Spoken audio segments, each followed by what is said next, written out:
Well, good Thursday evening to you, Seth Harp. Harp on Sports, The Bar, the Harp on Sports podcast, and the Harp on Sports Media Network. Wow. Ooh, baby. Uh, what a day. What a day, and what another chapter in this, I guess, volume that is going to be 2020. Certain books, certain chapters are longer, certain stanzas are longer than another. This thing, the more bizarre, the stranger it gets. And the sad thing is, smart people have had a pretty good idea of what's going on. And out of sympathy or fear, we let dumb people make decisions. It's beyond me, because maybe dumb people give other people hope. And, I've got Dr. Fauci's forecast on football, which is bleak, which is very bleak. The SEC firing a shot across the bow at the state of Mississippi, Ole Miss, Mississippi State, and a little Gator Bait to get us started. And this is one of these things that I did not know. Now I do. Now where do we go from here? It's okay not to know something. It's okay not to know something and say, okay, I didn't know that. The problem is, once you are aware of something and you continue that behavior, the whole phrase, they don't know any better. All right, what happens when they do know better? What do we do then when we do know better? And that's where we are with this Gator Bait story. University of Florida, President Fox came out today and said the Gator Bait chant, the band's no longer going to play the music. Done. The University of Florida. Which led to outrage. I was in there manning the phone lines for 4 hours during this. 4 hours. And it broke. I had no idea what the racist undertones of the Gator Bait chant was. Looked it up. Found it. And to find out that Gator Bait, your Gator Bait, was a derogatory term, or a term used for the baiting of gators over 150 years ago. So, looking back, it's a term that was used to turn a phrase on young African Americans, boys and girls, being used as Gator Bait. Your Gator Bait. Your Gator Bait. Yes, they use children in the Deep South to lure gators out of marshes, swamps. And there you go. And looking at old postcards with young African-American children used as bait. In some cases, really used as bait. Now, you have a certain side. Oh, that's just an urban legend. I love how the most moronic people on social media are historians. Did you get a kick out of that? Oh, that's not true. Thank you very much. I appreciate your knowledge on the matter, even though you have none.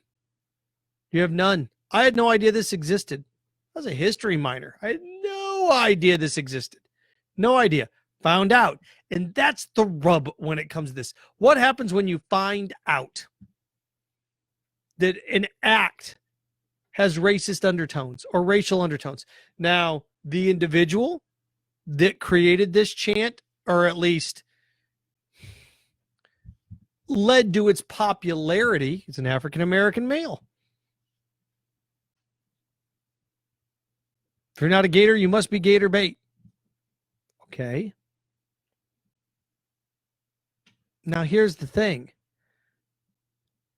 Even if it was popularized by an African-American, its origin is the issue here. And the origin of the Gator Bait, the term, it's a term that was used over 100 years ago to tie in to the use of young African-American children to be bait for gators by plantation owners and what have you.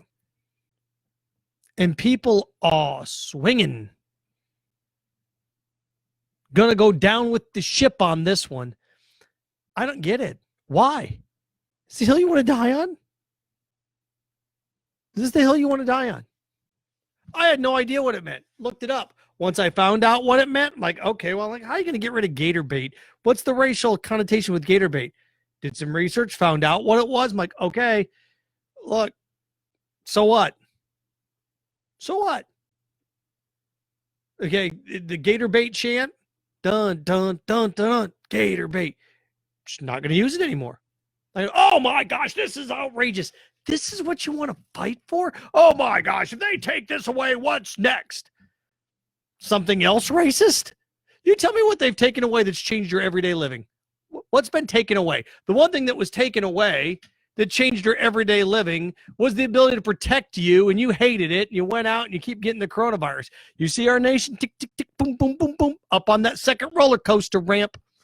You weren't willing to give up more than a month. A month. We stayed shut down a month. And after that, people are like, whatever. Nobody's going to tell me what to do. My life, I can do what I want, but you're going to get other people killed. No. And the gator bait thing is one of these things that when you realize, okay, this is a problem, how do we fix it? This is an issue. What do we do? Here's the issue. This is why this is racially insensitive. Okay, I see what it is. My issue in working at the station today and hearing people and caller and comment, all I have to do is go to the ESPN 98.1 FM 850 AM WRUF Facebook page. Look at the comments. The minute somebody says, here is the anecdotal history of why this term is racist, has, racist undertones, somebody looks at it and says, oh, well, I don't care. That's the scary thing. If you don't know, and I didn't, it was 11:30 this morning, I didn't know what the racial undertones of that chant were. The minute I found it, I'm like, okay, well, you've got We Are the Boys at the end of the third quarter. You've got the Jaws theme. You have Tom Petty, We Won't Back Down. I mean, just all the traditions, Mr. Two-Bit. You have all these traditions here. So one chant is going to go away. So you can't survive without that one chant. I'm going to cancel my season tickets. You're not a very big fan then, are you? No. That's the equivalent of you wanting to leave your wife because she got a haircut. Not even that. She used a different type of lipstick. That's what this is the equivalent of. Your wife changes a shade of lipstick because I'm not going to wear that lipstick anymore. You're like, oh my gosh, totally different person. I'm done. I'm out. It's ridiculous. Nobody went there for that chant. Our traditions are being taken away. Yes, the ones that have racial undertones. So what? You can't say gator bait at a game anymore. Going to ruin things for you? What's next? Probably the next racist thing. Ask yourself this, has anything been taken down or removed that wasn't racist? Now, there are certain lines like the Gone with the Wind line. I get that. That's a line. It's like, okay, you're taking away a movie that it's a caricature. It's based on a Civil War drama. I watched the movie Glory last night. It's a great movie. I get that. But that chant has its connotation. Your gator bait. Oh, my gosh. Gator bait was a term that was used over 100 years ago. Nothing to do with this chant, but the term has to do with, okay, the term gator bait, kids being used, young African Americans being used as gator bait. Okay, we're not going to use it anymore. It's that simple. Done. The problem I have is people seeing what it is, seeing what it meant, and going, oh, well, I don't care. I don't care if it's racially insensitive. I don't care. I want to be able to say it at a football game. Think about how big of a pile of garbage you have to be as a person. Think about how big of a pile of garbage you have to be as a person to sit there and know what it means. I bet you I had a dozen people that I saved them from being embarrassed, going on there like, oh, I can't believe this. This isn't racist. And I explained to them what it was. And like, oh, well, I still want it though. Oh, really? You do? Shocking.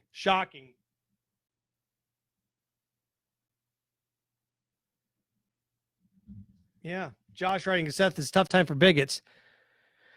Checking on your racist friends. They need you right now. Yeah. So again, so the gator bait chance going, really? Did anybody go for the game for this? Anybody go to the game for this? And if you're going to say, yeah, we went to the game for this, not road games you did, and they don't do that chant on the road. Come on. If I had to sit there and say, name the top 50 moments in the history of Gator sports, none of you are going to say a couple of measures played by the band and then you saying Gator Bait. Again, the scary thing to me about this is you know what it is. You know what it is. The people that didn't know what it was, I get it. Now you know what it is and you're doubling down on it. Yeah. But so, wow. And then people calling in, you can tell the president that I'm going to cancel my season tickets. Go ahead and cancel them. I give a damn. Let me feel bad for you. You're a big fan, but this, the Gator Bait chant going on, this is where you draw the line. This is where you're like, you know what? I'm done. I'm done with it because I can't say this chant. We're going to scream out louder than ever. Think about how big of a prick you are to sit there. Gator Bait, screaming it. Basically what you're saying is, I don't care if this bothers any of you. My feelings are at stake. Just don't be a turd. Don't be a turd. I mean, I grew up in Indiana. Was it Tchaikovsky's 1812 overture at the end of the third quarter? If they took that away, would I hate it? Yeah. Would it ruin Notre Dame football or my memories of it? No. Because I'm not a turd. So there's that. Okay. Gator Bait chant. I'm never going to watch a game again. You're not a very big fan. Again, the University of Florida removing the Gator Bait chant, you saying you're going to bail on it is the equivalent of your wife using a different lipstick. You're going, I'm not going to be with you anymore. Your lipstick's different. Come on. Okay. From that to this, the SEC firing a shot across the bow at the state of Mississippi, saying, you know what? We want you to take that Confederate flag down. You're not going to get to host any tournaments or any sporting events for our conference as long as that Confederate flag is flying and is used in your state flag. Portion of the Confederate battle flag is the flag, part of the flag of the state of Mississippi. Stars and bars, baby. Look, Mississippi, you don't have to take it down. You just don't get any SEC tournaments. Nobody's making you do it. When I lived in South Carolina, when I lived in Charleston 10 years ago, that was one of the big things in Columbia is that there was a Confederate flag memorial and a Confederate flag on the Capitol grounds. People found it racist. People found it insensitive, wanted it taken down. State said, we're not taking it down. So the NCAA said, fine, you don't get to host any college basketball tournaments. You don't get to host any college baseball tournaments. What was kind of sad is South Carolina won the national championship back-to-back years. So apparently you didn't need home field, but it'd been nice to have it, but you don't get it. You don't get to host as long as you're doing these things. It goes for you too, Clemson. So what happened? Threw a fit, eventually took it down, and now they get to host things. Did the state of South Carolina remove the Confederate flag? Did it ruin things? Mississippi, you don't have to take your Confederate flag down. You don't. You don't get tournaments. Back when this tactic is used in other avenues. When I was a wee little tyke, couldn't even walk. Federal government said, hey, Ohio, your drinking age is 18. It needs to be 21. Other 49 states drinking age is 21. Yours is 18. Jack it to 21. The state of Ohio said, no, we're not doing it. So the federal government said, then you don't get any interstate highway funds. They took away Ohio's ability and hundreds of millions of dollars to repair their highways. We're just not going to give any federal funds then. Okay, we'll raise it to 21. And Ohio didn't have to. Ohio could have sat there and said, you know what? Fine. We're not going to do this. We're going to keep our drinking age at 18. Fine. Then you just wouldn't have got federal money. You don't have to.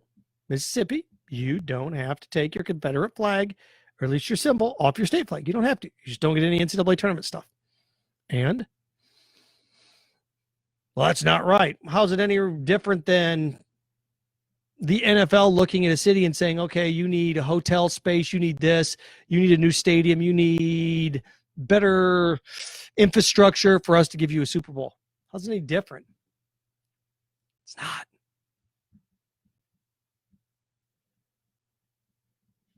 Not.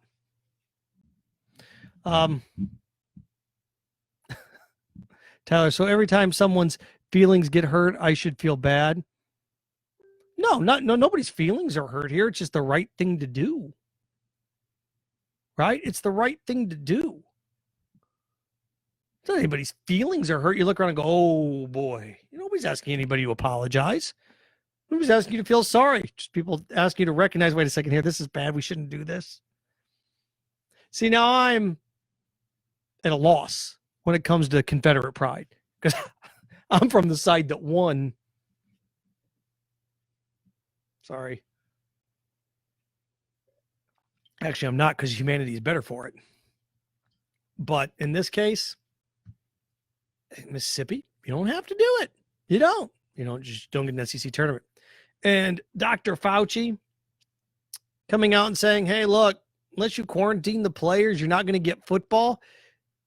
Is anybody paid attention? I know that we kind of turned the other way from the coronavirus based on what was going on with George Floyd, and I understand that. Heck, my first 15 minutes of this podcast, this video series, is in regards to what happened with George Floyd and the fallout that came from it. We couldn't sit still for more than a month. I get it. It's tough. I get it right now. My show can't start. My show on the radio can't start until things open up. It can't, because I am needed elsewhere in the management side of things until things can loosen up, and then I can go from behind the scenes to the front again. I hate it. I'm not willing to have people die for it. Well, you got to open it up sometime. Yeah, you do. Dr. Fauci and Dr. Birx came out and said, this is what we need to do. If we open too soon, we're going to have a rebound. We're going to have a spike. And you watch Italy, zoom, nothing. Spain, zoom, nothing. Germany, off a cliff. What do? We just keep on trucking along. It's embarrassing. We're going to have over 200,000 people dead mid-July. We're losing a little over 1,000 a day. 1,000 a day. People are going to blame the protesters.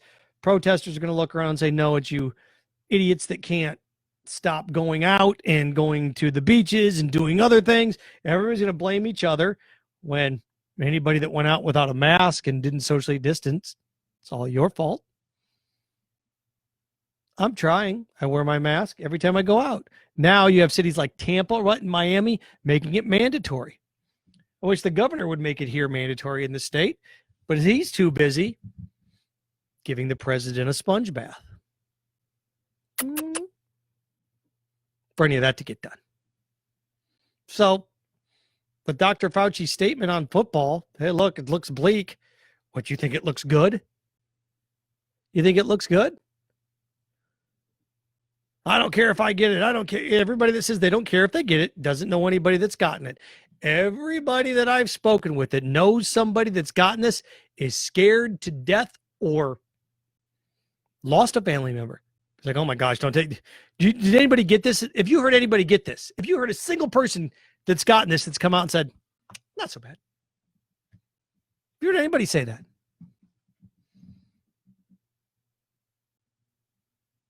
I haven't.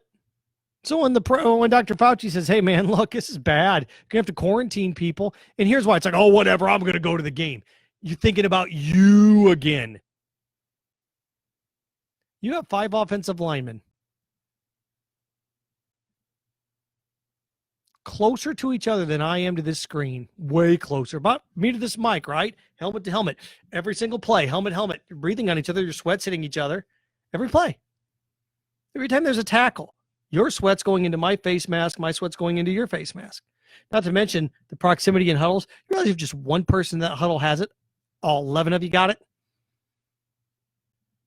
And if one person on offense has it and you tackle him, it's a running back, you're all going to get it. And then the minute 3 guys on a football team get it, well, that football team can't play the next week. Do you see how that works? Oh, well, you just isolate those 3 guys. The hell you do. Which is isolate those three guys. Oh, you three have it? Well, I don't know if I have it yet. I've got a 48-hour window to find out whether I have it. I have no symptoms. Oh, I guess I do have it now. People just couldn't stay still for more than a month. You wanted to go drink at bars. You wanted to go to restaurants. You wanted to screw around. Look at it this way. Now what you're trying to do, screwed around. You couldn't take it easy for a while. You rushed an injury too soon. Now you're really messed up. Or maybe a better analogy would be this. You're trying to get in shape in a week. You're not going to get there. You're not. You're just not going to get there. It'll take you a month, 6 weeks, 2 months, every day. You're not going to get there.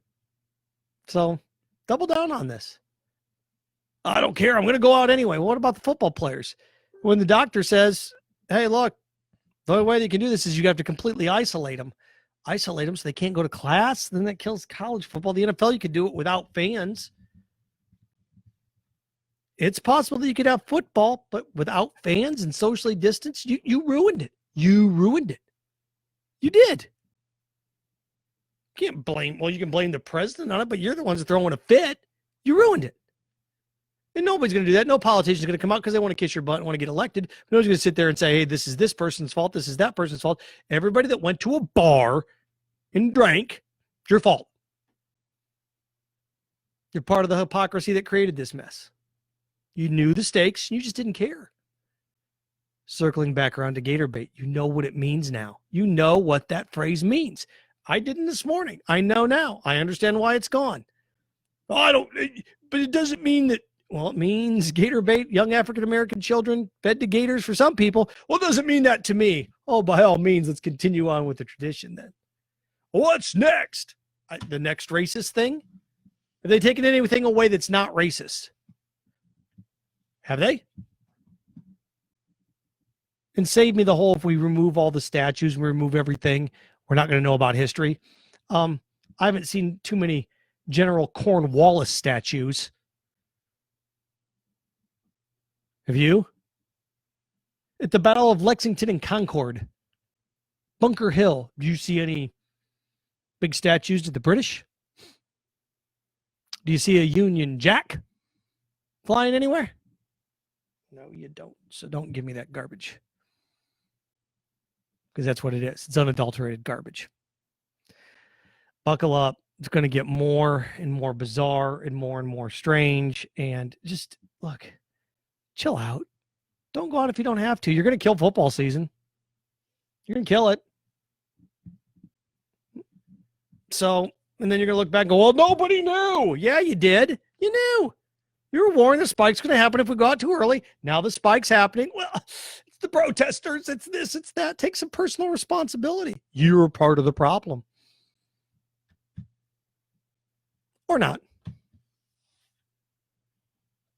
Thank you, everybody.